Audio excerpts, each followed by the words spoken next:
Welcome to another episode of Hardware Lens.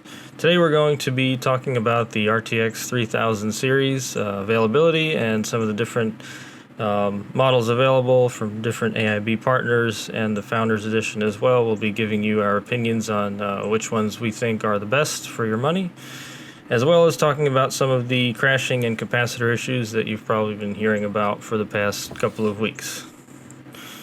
Alright, so starting off, we'll talk about availability. I know that I haven't been able to get a 3090, and I've been refreshing Newegg for the past 3 weeks, or 3080 for that matter. So it's been just a huge disaster with that. Yeah, the availability in stock has been rough. There's a ton of different avenues that people are trying to go down to facilitate some sort of procurement of a graphics card right now, and it is not going well for most, to say the least. Yeah, and there's some things you can do to help your chances out. The first thing that I did a couple weeks back was to follow Jacob Freeman from EVGA.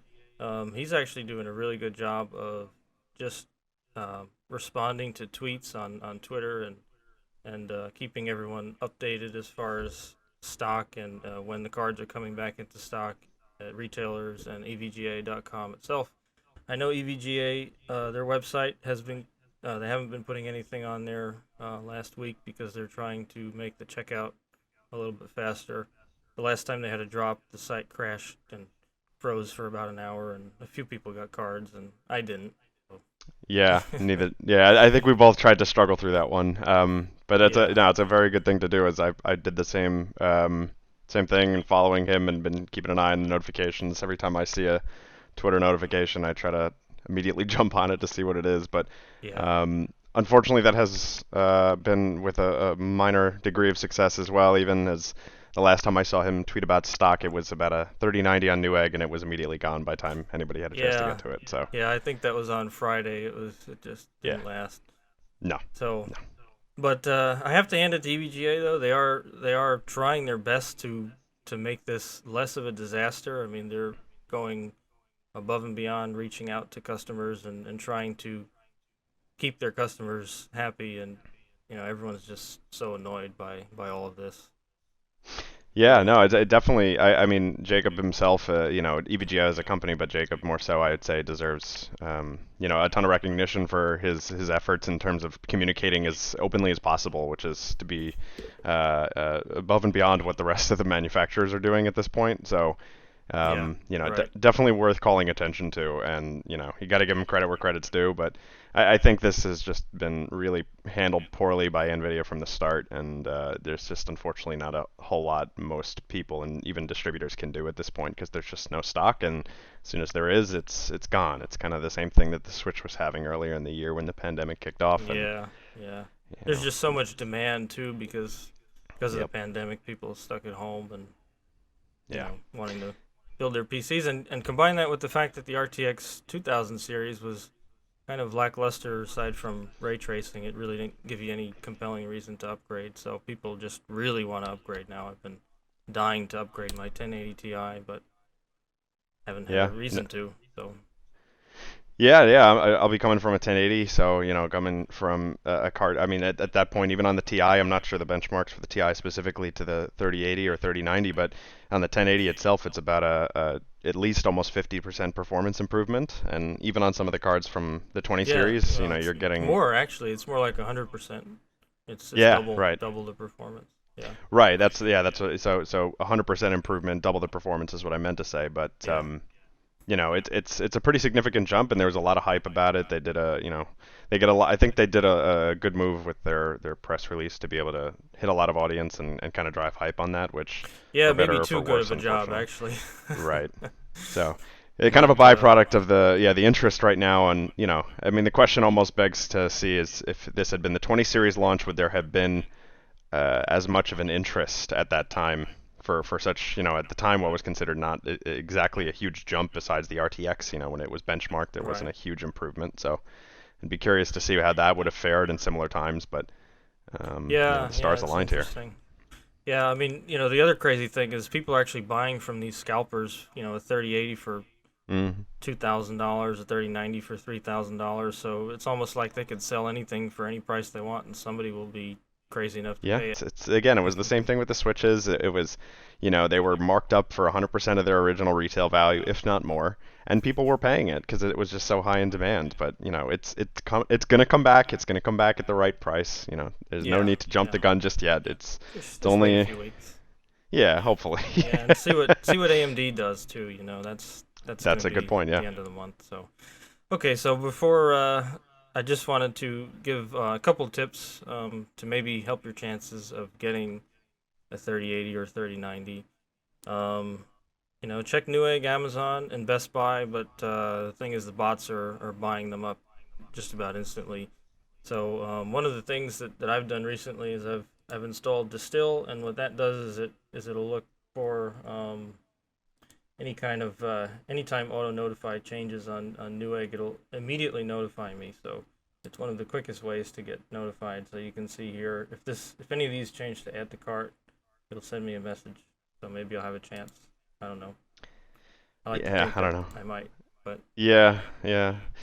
Yeah, I mean, we've also on the side as well been keeping a notification sort of bot, and please note this is not this is not to purchase. This is just right, we're simply a not scalpers. notification medium. We're not scalping here. This is not automatic checkout by any means. It No, is no, it just simply tells us. yeah, it's simply a stock checker. And while it's had a couple of positives, I would say it's never exactly what we're looking for. And a lot of the Right. time, as he said, by the time you get to the checkout, you're too late anyway. Especially Yeah. with the EVGA stuff, it's that a website just tanks as soon as it gets any degree of Right. traffic. So Yeah, and you it'll can be only do so interesting to much. see if that's any better this coming week.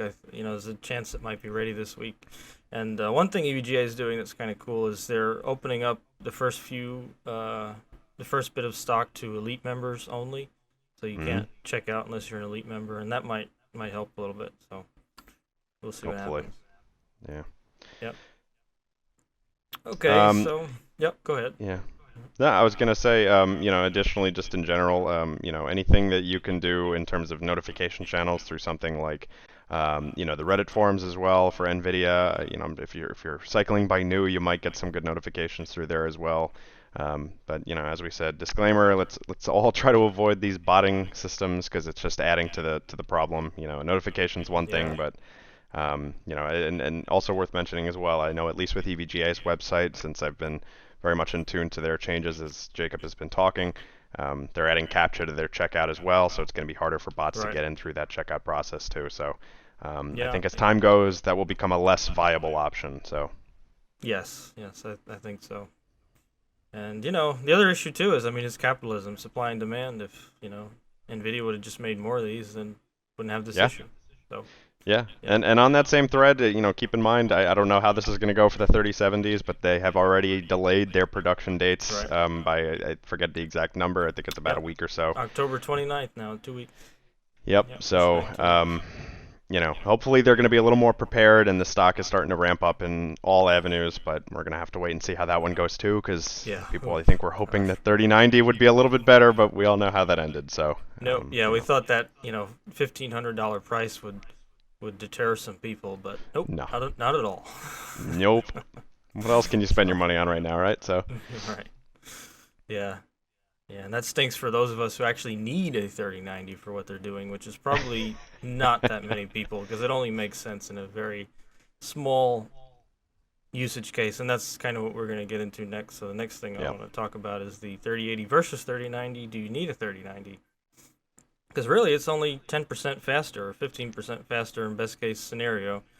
The 15 to 20% comes in when the power limits are removed. So the reason it's only 10% faster, even though it has 20% more hardware in the core, is because of the power limit. The TDP for the 3090 is only 350 versus 330, so it's really power limited. So if you unlock the power limits or you buy a card with a higher power limit, you'll get more. You get more in line with that 20% power limit or 20% performance improvement from the 3080. And it's really like a Titan class GPU without the advantages of Titan drivers. So right. it's with that 24 gigs of VRAM is the selling point, and who really needs 24 gigs of VRAM? Yeah, I mean, right now I think it's a card that it begs a different technical framework. There's not really the architecture and types of practices in place in a lot of the development areas. Especially in gaming, that is taking advantage of this type of hardware yet. That's not to say that it won't be at some point. And Yeah. caching high resolution textures. If you have the VRAM at 24 gigs, you could certainly do that. And you could certainly overclock your cards to get some more out of the power if it's not throttled on the power delivery. But Right. um, it's something to think about. But I think especially for those of you who are more on the side of gaming in 1440p or 1080p, Yeah, you there's definitely you're good with 1440p or 1080p. You don't need more than the 10 gigs. The yeah 10 gigs might start to be an issue for 4K, and I'll give you another usage case where it's definitely an issue, and that's my usage case because I'm on 11 gigs with the 1080 Ti, and I am maxed out on my VRAM. I do a lot of VR flight simulation, not with FS 2020 yet because it's just not at the level that I need it to be yet, but it's getting there. But I use Prepared, X-Plane, and I'm completely maxed out with VR because I bumped the super sampling up to 400% on my headset. I would go to 500 if I had a 3090, and that's like 8K plus. So yeah I could use all of those 24 gigs easily with Prepared. So I want a 3090 for that. I need a 3090 for that reason. Otherwise, I'd just keep my 1080. So Yeah, and the more that these super sampling options are going to become prevalent, that's where you'll start to be able to see, I think, more benefit on something of a card of that magnitude. DLSS is a good way to kind of get around that, yes, hardware limitations. But I think for right now, and quite frankly, it hasn't been even much of a viable option for most people at this point. To do 4K gaming at 60, and right. for those of you who are myself included, who are very much more in tune with wanting a higher frame rate output, even past 60. I still don't know as if 4K is really going to be a legitimate option yet. When you Yeah, benchmark at really high specs on most titles these days, again, because of the way that things were designed, it's not really capable of pushing past 60 to 80, maybe 90, depending on the title. So, if you look at some of those benchmarks, it's not really going to be a tremendous improvement. But 1440p gaming, it's kind of my sweet spot right now. yeah, that's the sweet spot for sure. And the visual You know, quality isn't really much of a difference. Going from 1080p to 1440p was a huge jump in quality. Going from 1440p to 4K is almost not noticeable on a normal sized monitor. To me, anyway, personally. If you go to a big, like a TV sized monitor, then yeah, it probably helps a lot. But for a regular yeah. monitor, it's probably not worth it. Yeah, and a lot of the is viewing distance, so for a television you're typically a lot further away, and also the pixels, because on a larger display they're also spread out more, so the PPI is going to be much lower. So Right. you don't have as much density of those pixels, and you're going to be able to notice it on something Yeah, that's a lot that's larger. when you'll need it. Yeah, I mean most standard non ultra wide or non-curved style displays are typically in that 16 by 9. 27 inch is kind of that sweet spot too. You're not finding a lot of displays that are 27 inches or up on a monitor, gaming monitor at least. So, Yeah. um, you know, at some point that might change, but at least for now, and I guess also if worth mentioning, if you are doing ultra wide, I could see potentially. I haven't seen a ton of benchmarks on that personally, and that's something that I Yeah. have been looking into myself a little bit. But again, a lot of this is kind of hard to gauge with not a tremendous amount. Besides, I mean, we are getting the chance to see a lot of reviews now, but we'll have to see what things really start to do with that technology when it becomes available. I think RTX is going to be a big changer for that as well. Yeah. Yeah. I So if hope that that ever, we Yeah, I hope that we get to see those changes relatively soon. A lot of times what happens is when a GPU introduces something on the hardware level, it's not for a generation or two that you actually can use it, and by the time you can use it, your card will be completely outdated and not usable. Because once they optimize for those things, they're just going to do so much else to release. increase the visual fidelity that's going to hammer the rest of the GPU that's now going to be a couple years old, 3 years old, 4 years old. Right, So, right. I mean, even looking at RTX as a kind of case in point of that. The 20 series was right. capable of it, but it wasn't really something that could be easily adopted on most rigs, and quite frankly, it wasn't really well optimized even on those cards. No. So it's a very little performance and gain or visual gain for pretty significant performance Right. hit. Pretty big Um, hit. but that being said, I do know that some of the so with this NVIDIA reflex stuff with the monitors, granted you need a new monitor to support this, but they Hmm. are introducing support for NVIDIA reflex on, some of the new stuff like or current big titles like Call of Duty. I think Fortnite is getting it as well. So, Yeah. if they're committing to these features pretty significantly, then perhaps a lot of their partners will start to invest development effort in it and especially with the way that I think seeing consoles going with that, narrowing that throughput for I/O is going to be kind of a standard in the industry, hopefully moving forward. So we might see it sooner than later, but it's all Yeah. speculation at this That's a point. good So who point. knows? Yeah. Hmm. Okay, so yeah, basically to sum up, the 10 gigs versus the 24 on the 3090 and the rest of the 3090. I think if you need more than 10 gigs and you really think you do, then I would say wait for Big Navi or NVIDIA's 20 gig 3080, maybe Ti version, because I mean it's basically been proven that that's coming. I'm 95% sure. So Yeah. if you really think you need it, just wait, because it'll be here. I think pretty soon. Because Yeah, and Big Navi's gonna have 16 gigs. So right.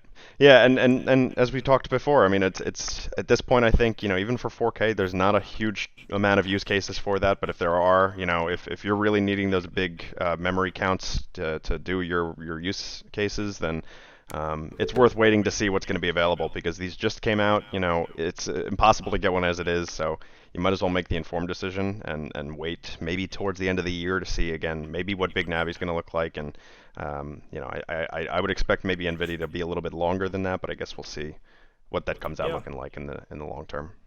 yep. Time will tell. Yep. All right. So the next thing we'll address is the capacitor issue that's been plaguing the 3080s. So there's, as you've probably heard by now, or maybe not, there's some crashing that's been reported over a 2,000 megahertz boost clock related to the capacitor array on the back of the GPU. So let me just pull up a picture here of what we're talking about. So let me pull up a crappy one so you can see. Well, I shouldn't say crappy. This one's actually adequate. Um, okay, so yeah, we can see. So that's the capacitor array in the back of the board. People are calling these pos caps or SP caps. That's technically not what they are. That's a trade name from Panasonic. So Panasonic is getting a lot of flack for no reason. And really, what these are SMD polymer capacitors, and they offer some advantages. They have better ESR and ESL compared to through-hole caps, but they don't smooth high frequency as well as these smaller little capacitors here. These are called MLCCs or multi-layer ceramic capacitors, and those do a good job of smoothing very high frequency noise, and you get a lot of that behind a GPU core. And it shows that these chips are pretty much maxed out, from the factory if they're having that kind of an issue. So it's happening over 2,000 megahertz. Basically, the hardware fix is to have two MLCC arrays. Some GPU makers are going with a full MLCC array and none of the SMD polymers. Um, and originally, some of the review samples in very early GPUs were shipping with 6 polymers on here, and those were the ones that seemed to be crashing the most. Um, and the Founders Edition cards, they used the two MLCCs, so they really didn't have this issue. Um, I think EVGA is using only one MLCC on their XC3 cards, just for the 3080. The 3090 has two of them. This is the base model MSI Zotac and Gainward cards are using just one MLCC array on their 3080s. 3090s have two of them. And ASUS is using only MLCC caps on all of their cards. So if we take a look, even the Tuf Gaming, which is an MSRP card, they're using all MLCCs here.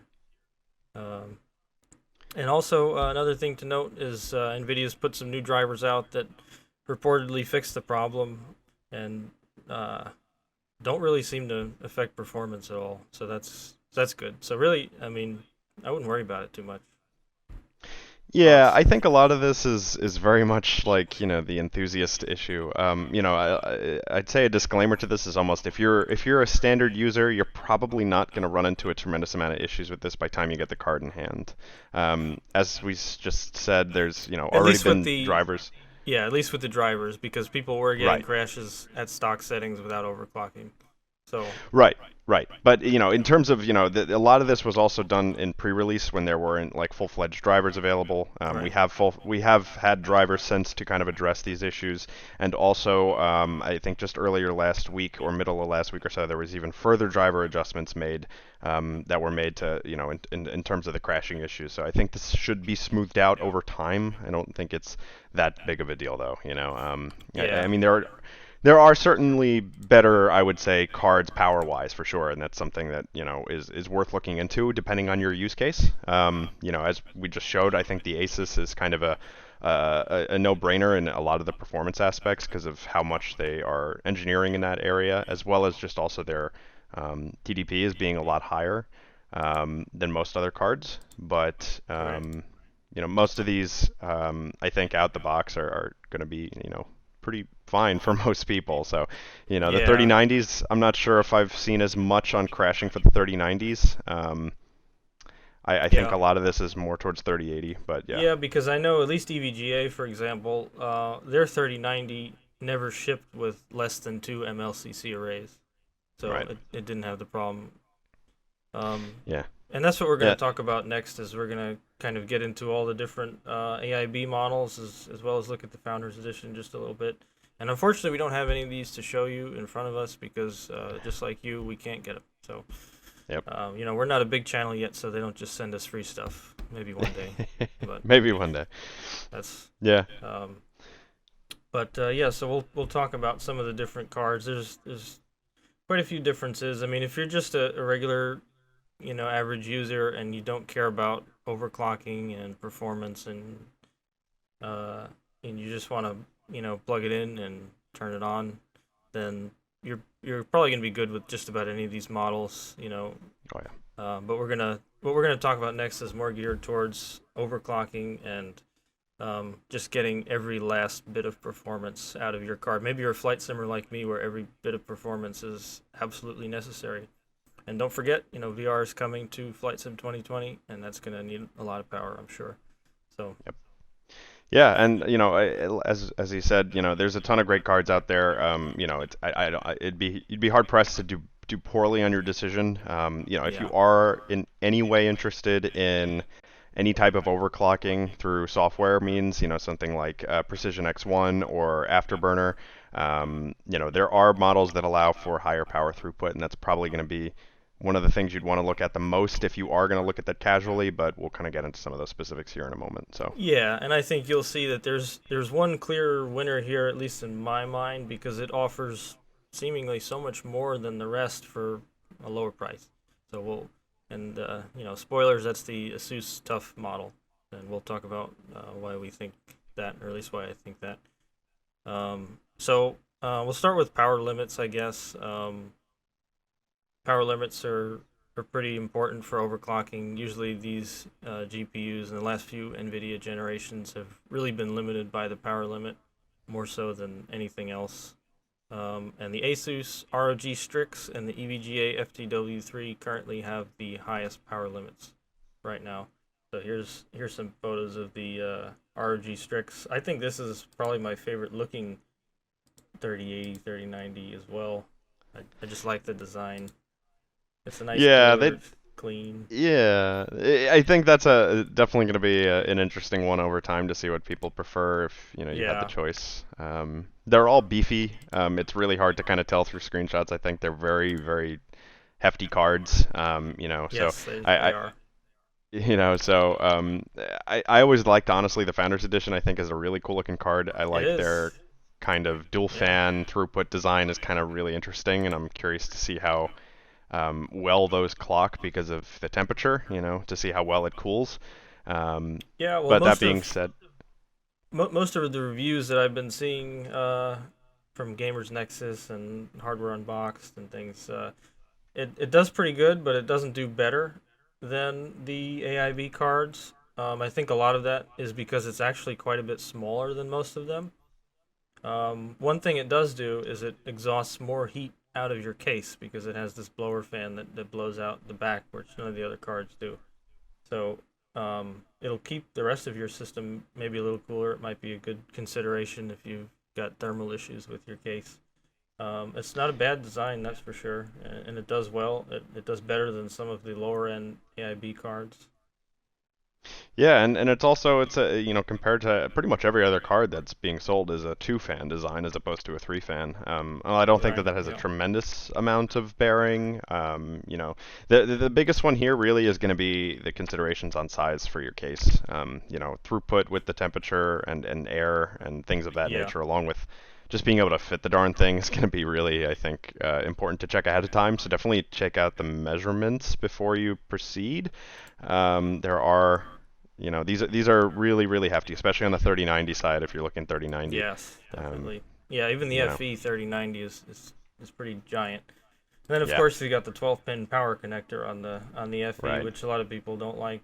What's kind of annoying is that NVIDIA didn't give you a longer extension because you've got I don't have it in front of me, but it only comes out to about here, and then you've got the two 8-pins that connect to the wires, and it just looks ugly. So if you're really into cable management like I am, it's going to drive you crazy. You'll have to get another power connector. So Yeah, those I know the EVGA is a little bit different. Every manufacturer is doing it a little bit different, and we'll kind of break some of these down in a bit. But the Founders Edition does come boxed with that adapter for you to be able to attach yeah, because it is not a standard pin size. yep, I have and I have it's seen some screenshots of people kind of folding it underneath or around the top to into the back of the case.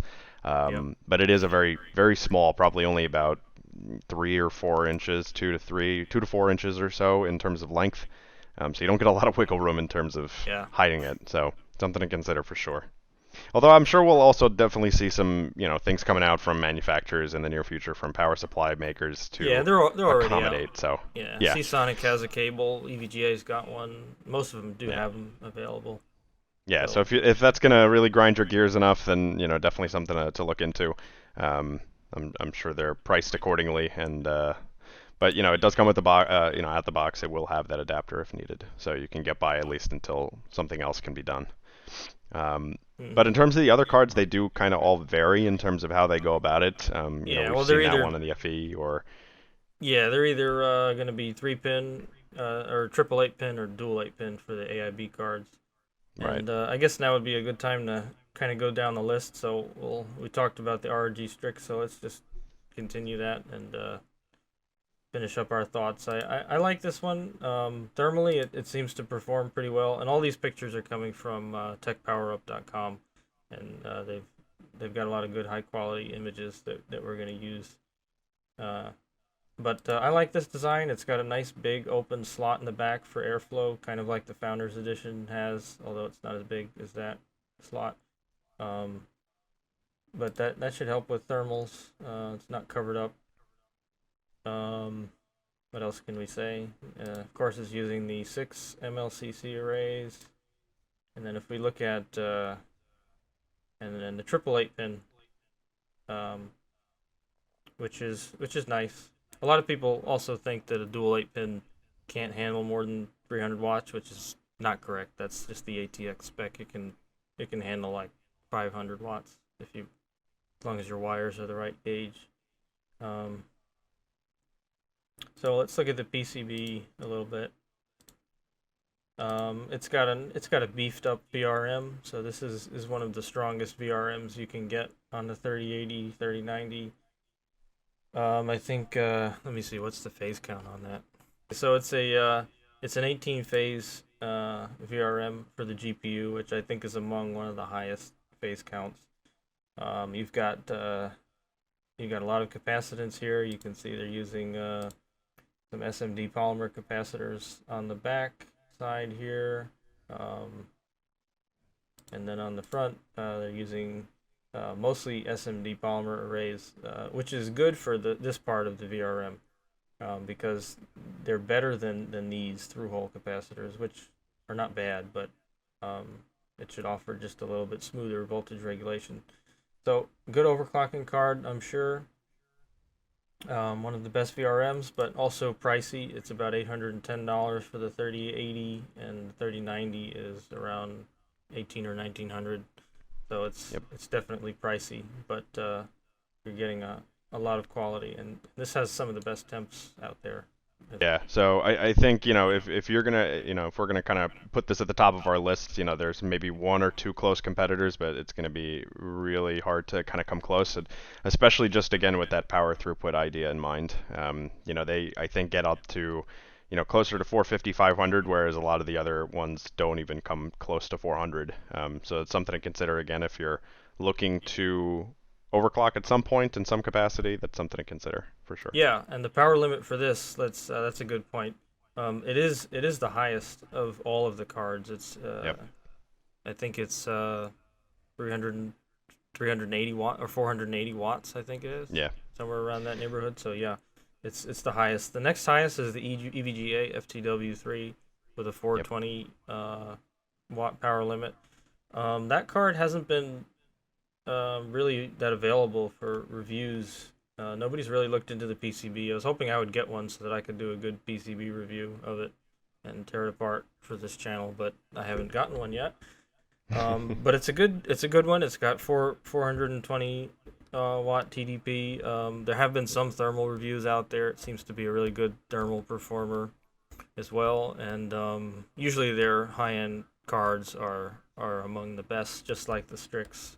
So I would imagine that it's well built. Usually they overbuild their VRMs for their FTW Yeah, cards. and it's also, if you're in the RGB realm of influence as well, they have RGB designs on that card as well. But one Yep. thing that can't be overstated enough, I think, for anything EVGA, to for those consumers who are purchasing this for the long term, is their support is top tier Yes, and that's always right. has been. So, not only that, but if you are interested in trying to do a middle ground, get this until you can hold yourself over, you do have the 90-day step up. So, Right. there's a lot of flexibility with an EVGA card. But again, if for whatever reason something goes wrong with those pieces of tech, you can always go to them, and they'll RMA is top tier and always has been. So Yeah, it I know a lot of people that buy EVGA just for the support, and that's yeah. a good point.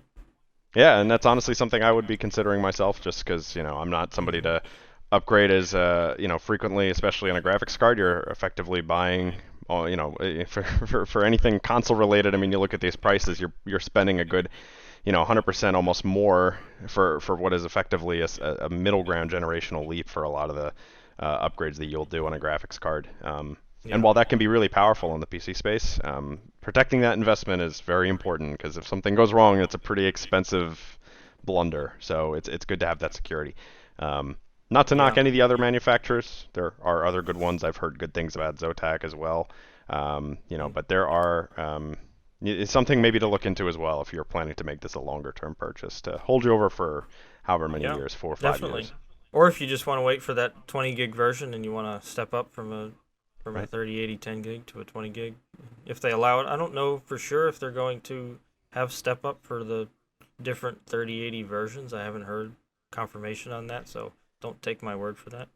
But Yeah, I'm it's a pretty sure they possibility. are. Yeah, I want to say that they are. I remember through some of the Jacob communications, as he is answering Hmm. just about any question you could possibly Yeah. have. So Just tweet him; he'll respond.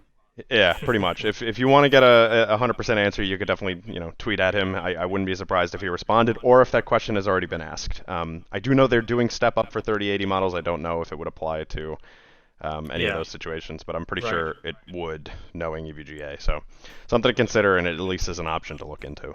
Yeah. Definitely. Okay, so we kind of covered the Strix and the FTW3. Well, we didn't look at any pictures of the FTW3, so let's do that quick. So I'll look at 3090, and it's still out of stock. Darn. What a surprise! Okay. Yeah. So yeah, I mean, a lot of people don't like this cooler design because of the multicolored, but just remember, you can make this a solid color, so it's not really an issue. And it's got this kind of weird upside down clown face that Jay's 2 cents called it. And yeah, it's kind of weird. I don't know why they put that there, but they are gonna have options to cover that up if you don't like it. So they'll give you a free cover for it. if you want to get rid of that. So That's funny. I hadn't heard that. But this is a really nice looking card. I mean, and yeah. it's got some holes here for airflow through the backside of the card, so the PCB ends around here, and the rest is just a heatsink, and it looks like should be pretty decent airflow through Yeah, there. and something as well that I noticed with this is they are chipping with this little bracket. It looks like for some sort of Yes. stability.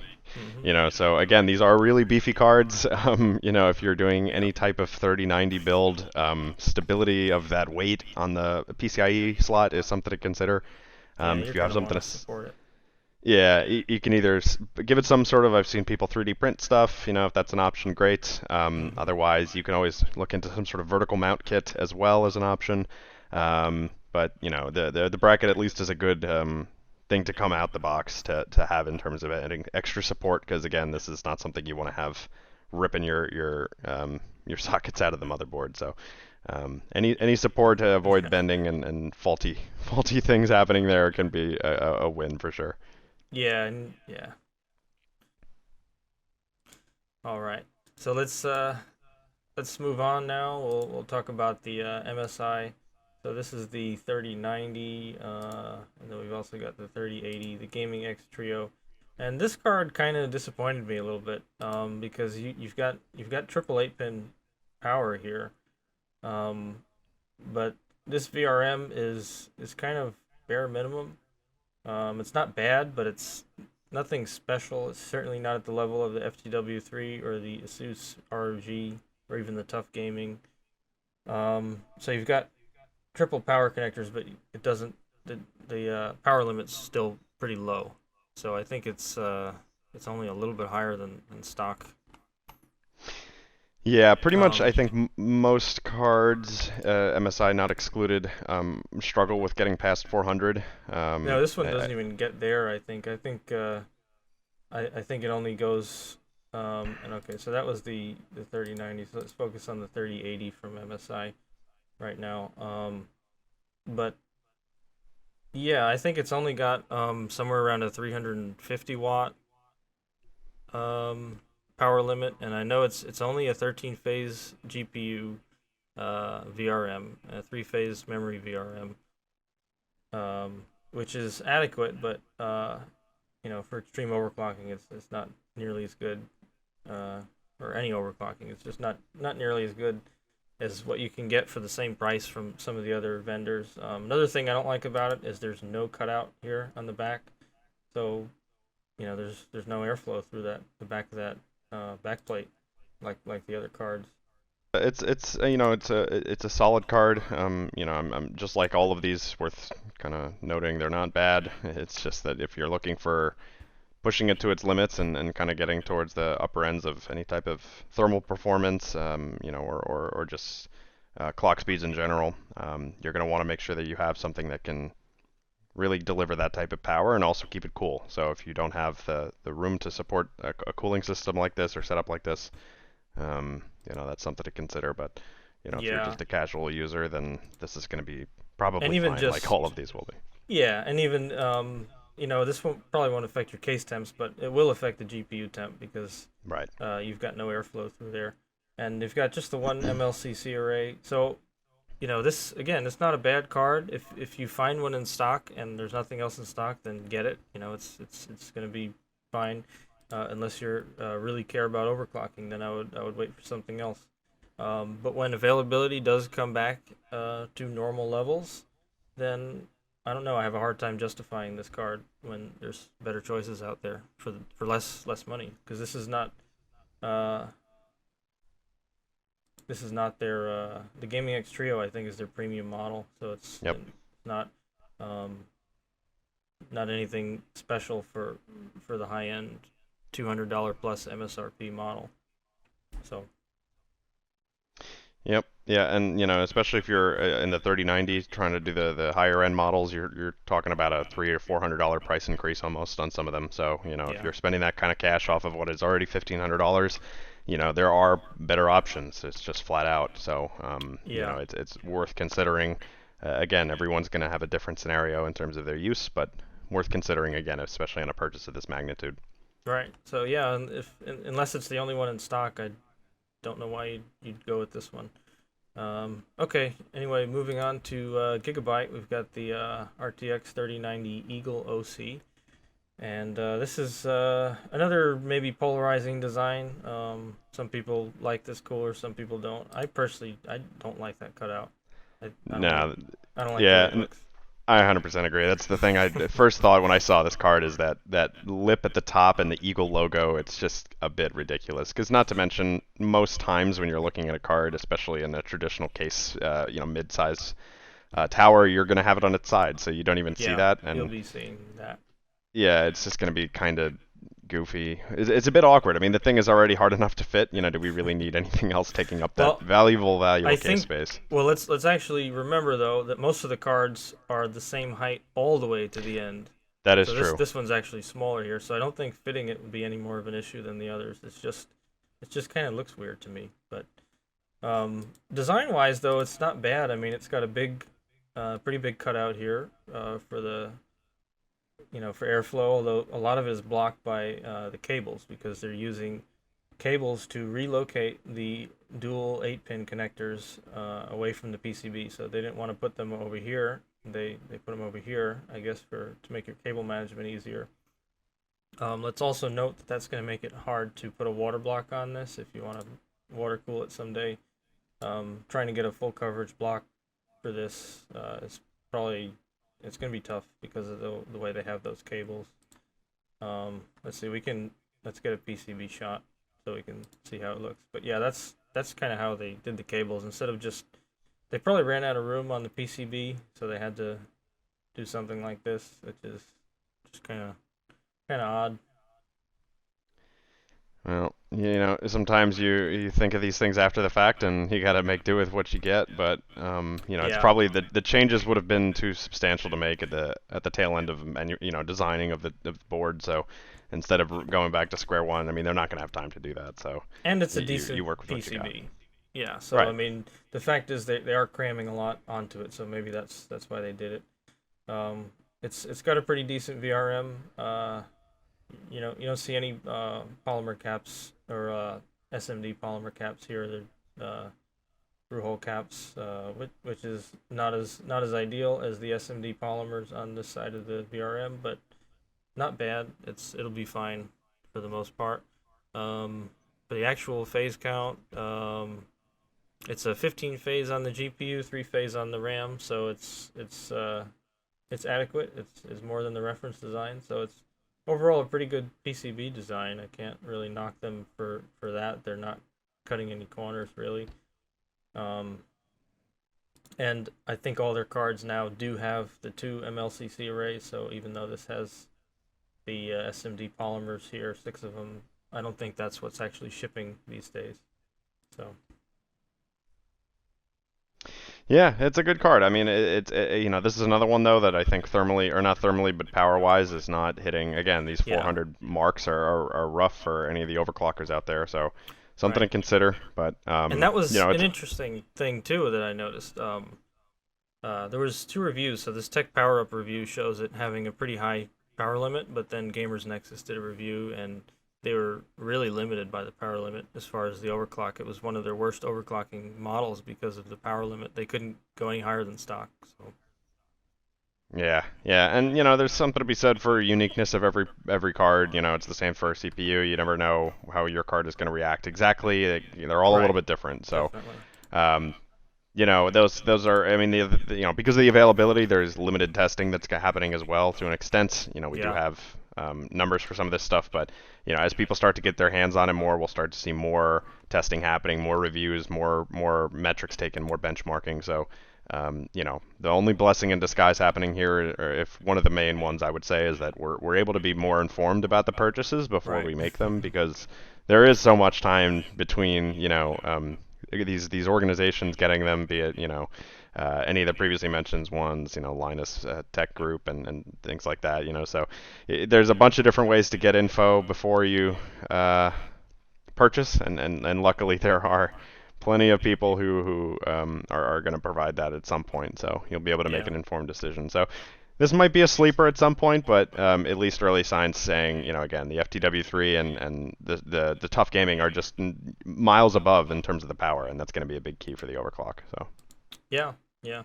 And I think that's definitely a good point too that you make about being forced to wait. I mean, I so badly wanted to impulse purchase one of these cards, but I couldn't. So, you know. Yeah. Yeah. It's again could be a blessing in disguise, and again it's worth mentioning too. Again, these are all going to be good. It's not a question. It's just which one is going to be better, and that's going to be the hard thing to swallow for most enthusiasts. Yeah. So, Well, if there's a better option and you have to wait, might as well get the right one. But, yeah, we'll, and we'll see what becomes available. hopefully this video will age pretty decently. And right now, it doesn't matter. You're just gonna buy whichever one comes in stock first. But hopefully in a few months, then you'll be able to take a look at this video and compare the different options and make a choice when you have more than one option and more than 10 seconds to hit add to cart. So. Yep. So that being said, we'll move on to the Zotac. Let's talk about the 3080 Trinity. So again, it's a triple fan card. There are some cutouts on the back of the PCB for airflow. Not a whole lot though, but more than MSI had, which was nothing. Kind of a neutral look, I would say. Yeah, I don't really like that big branded Zotac gaming thing at the top there. I'm assuming that lights up, although I don't know for sure. A lot of these have lit up arrays in terms of the logos and things of that nature. I do kind of like the fan layout though. It has a nice sleekness to it, very nondescript. The Zotac and the logo for their gaming line there. Fairly subtle, and you're not going to notice it when they're spinning. Obviously, I think it's a good look if you're doing a vertical mount. I do really like this kind of fan design here, very sleek. But yeah, that's true.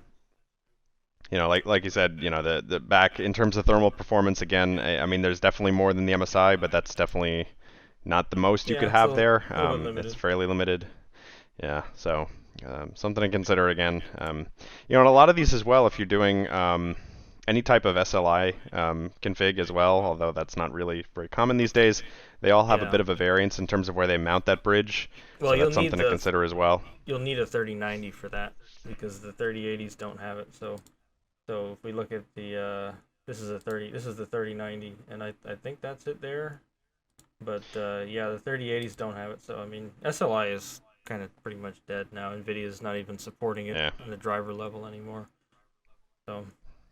Yeah, there was some benchmarking done for that, and it was like pretty marginal improvements. Very, very limited. It hasn't really been a thing for quite a while, but if that is something you're interested in, it's worth considering the layout of those because that will vary. Yep, and I just want to mention something about this cooler here. It looks, you can see where the memory modules make contact, but it looks like this cooler doesn't make contact with the VRM. I don't see any MOSFET contact on that plate. Let's take a look at the PCB layout. So this is a reference PCB. If it loads, okay. So yeah, this is a reference PCB, and don't get that confused with the Founders Edition, which is not a reference PCB. But this is kind of as basic as you can get. But yeah, there's no cooling on. Well, I shouldn't say there's no cooling, but there's no. Doesn't look like there's any contact with the MOSFETs on the cooler, so you're just relying on airflow. So this is a card really that I would just consider if I really didn't care about overclocking, because it's got one of the weaker VRMs. Let me go to my notes here and see. It was a 13 phase on the GPU and 3 phase on the VRAM or the RAM. Yeah, so I think that's one of the lowest phase counts that we have. That's also in line with the MSI 3080. I'm not sure if we mentioned that, but that was also a 13 phase, 3 phase. So yeah, it's just kind of your basic. So. Yeah, and some of these tail end ones, and you'll see with the next one as well.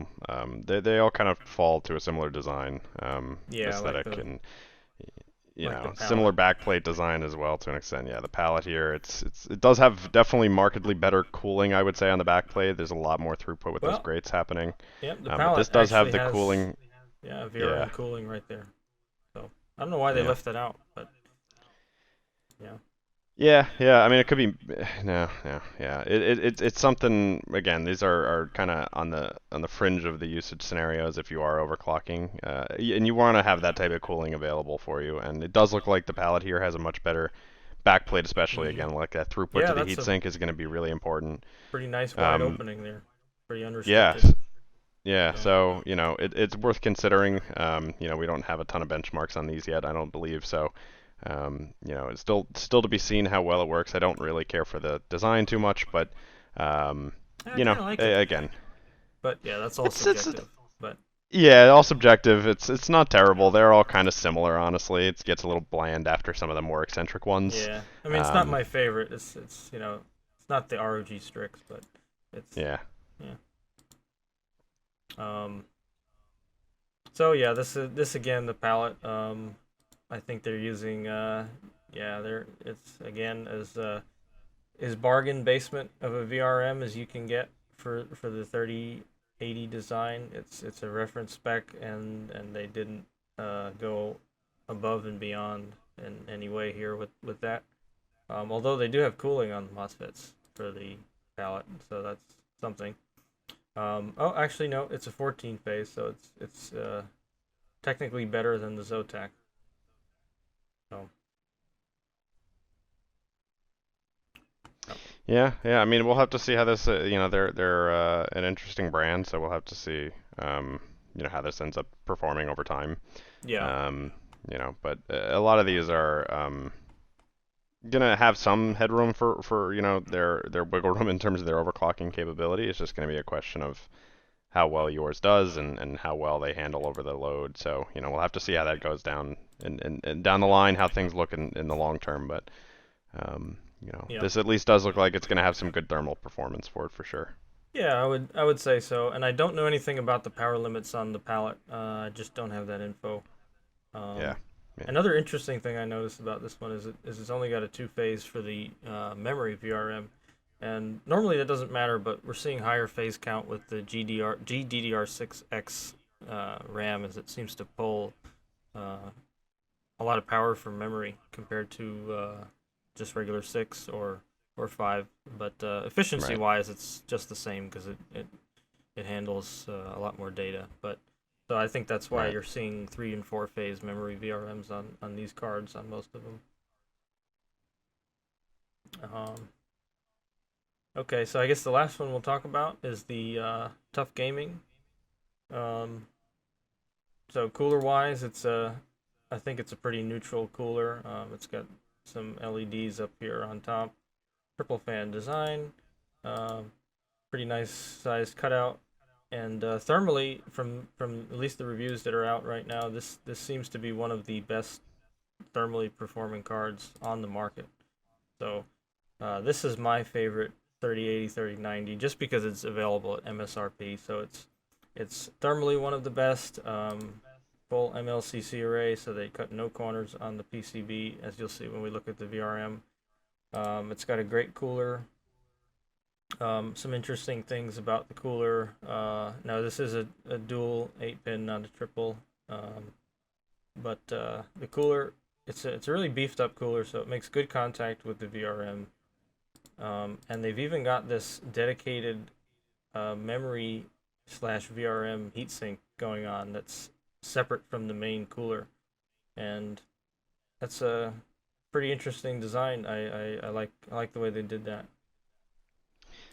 Yeah, this is going to be one of the best bang for your buck cards for sure. Absolutely. You know, this is coming in at the lower end of the 700s at MSRP and is going to probably perform very similarly to a lot of the high-end model Yeah. 3080s, at least on the 3080 line. So, Yeah. you know, I mean, look at the these VRM. yeah, these are seriously good looking cards. You know, I think ASUS just kind of has a good leg up in experience with some of this thermal performance and the power Yeah, distribution. But or at least they're really trying because the other manufacturers have made good designs on their motherboard side or graphics card side too. But for this generation, ASUS has really tried to um, go above and beyond. I think this is a 16 phase VRM and 4-phase memory. So that's, I think, the highest phase count on memory so far, besides maybe the FTW3 and the ROG STRIX, but I don't expect them to be any better on the phase count. I think it'll be the same or less. Um, they're using a nice array here of SMD polymer capacitors for filtering here on the VRM. Again, good cooling. Really nothing to complain about. This is probably the best PCB slash cooler design that's honestly, from what I've seen, just as good as the Strix and the FTW3.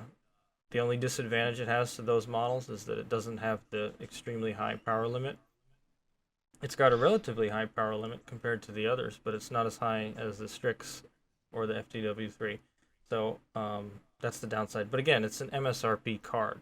So honestly, when availability becomes the way it does, or becomes better than it is now, and you have a choice, I don't see any reason not to buy this card unless I wanted an FTW3 or a Strix. Yeah, yeah, this is probably going to be one of the top end ones you can go with. For the bang for your buck here is really the biggest advantage. Yeah. This card is selling significantly less than cards that are supposed to perform significantly better, and they might do slightly, but is it worth? The diminishing return kicks in on that FTW3, or the Strix. It might not be as worth your money. Right. It really depends on how far you want to push the card and what type of use cases you have, but.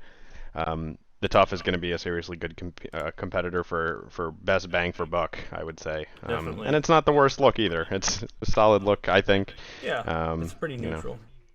Yeah, can't go wrong with neutral to an extent. Anybody looking for the RGB, I think the FTW3 is going to be your best bet. But yeah, or even the ROG Strix, because this whole backside here lights up, and you can control it. So it's pretty. Both of them are pretty heavy on the RGB. And then again from EVGA, the last one we've got is the XC3 models.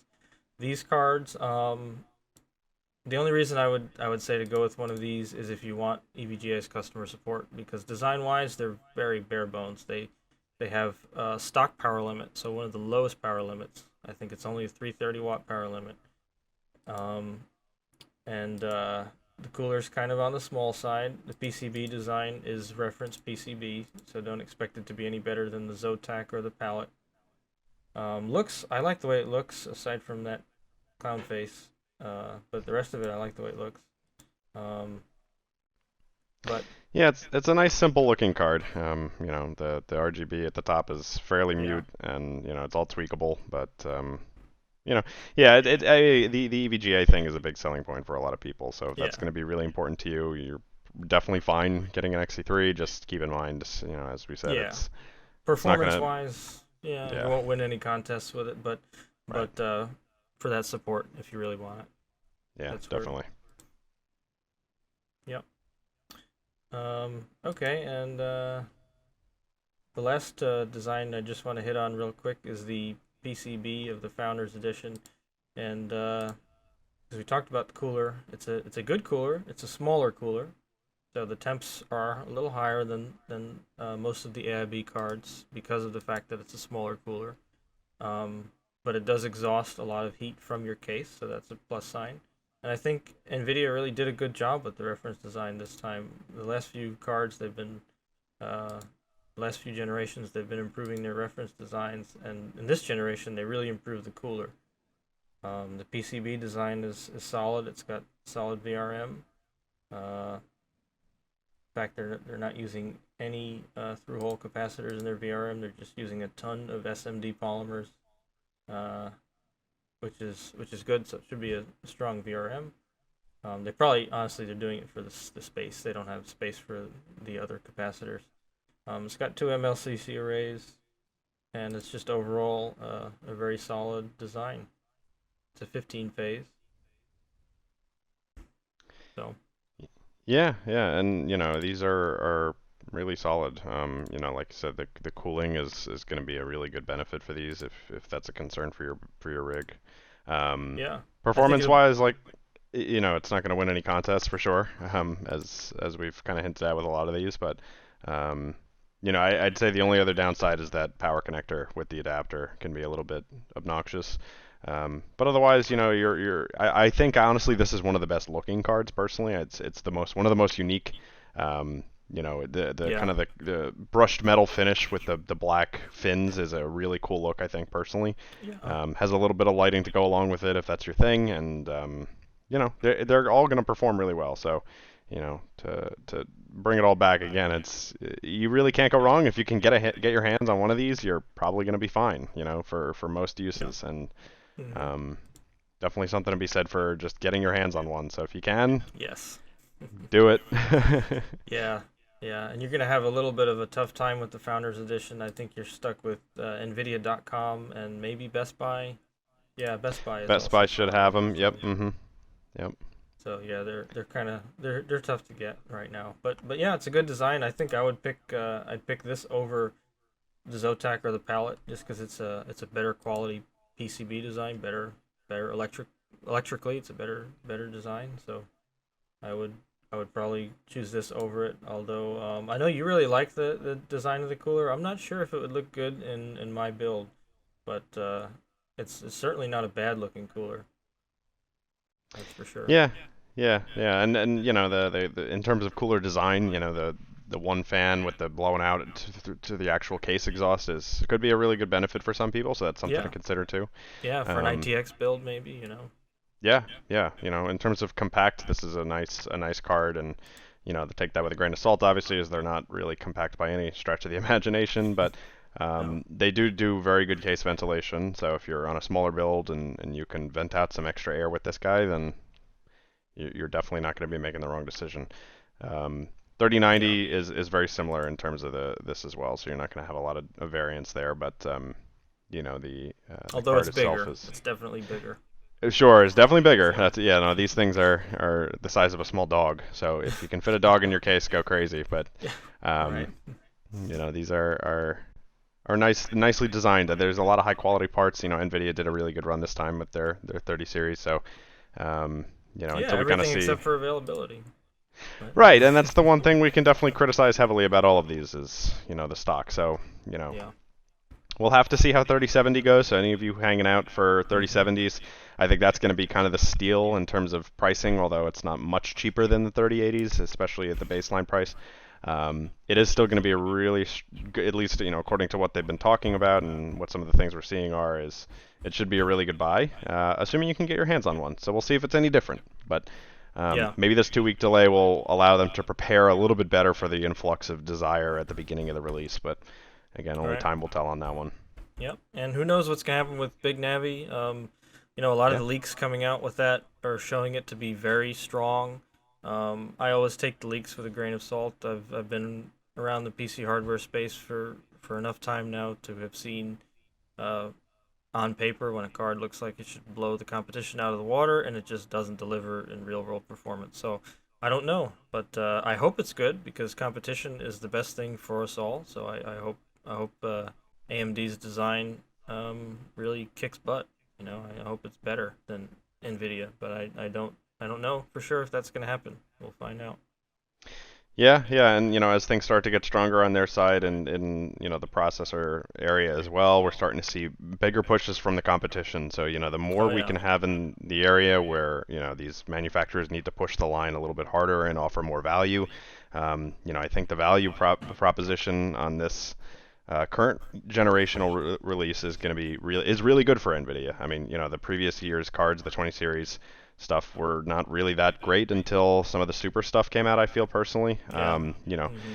but we'll have to see how AMD kind of comes out and does their thing because they've always kind of undercut in some regard, and what's going to be the cost benefit there, and is it going to be worth it? So we'll have to see. Obviously Nvidia has their partnerships and their fun features, but when it comes down to performance, we'll have to see how they fare up against each other, and hopefully it'll just be good for the consumer, and we'll all start to save some money and get some more frames back. Yeah, yeah. That's what we hope for. All Yeah. right. Cool. So I think, So yeah, I think that pretty much sums up our video. Do you have anything that you wanted to add? no, that's pretty much it. Thanks everyone, and hopefully the stock goes well. Definitely keep your eyes on some of those channels. You're gonna probably be looking in the same places we are, so keep your new eggs up. There are some tools out there, such as Distill, to kind of get these notifications. There are some different tools, as we mentioned before, for checking stock. Just keep in mind, again, if you are using bots, it's not helping anyone's cause, and let's try not to give in to the scalping methodology and buy in earlier than we should. They will become available. It will happen. It's just going to be a matter of time. And again, as we start to get more models and interest, I think with the 3070, we might even start to see more production happening and availability on some of the other series as well. So something to Yeah. consider, and we'll just have to play it by ear. Yep. And I think 3070 is really what most people want. That's in the price Yep. range that most users, and it's going to be more of a 1440p, 1080p card. So hopefully that'll ease the burden on those of us trying to get a 3080 or 3090. We'll see. But yeah, Yep. it's really not that long. It's just a few more weeks.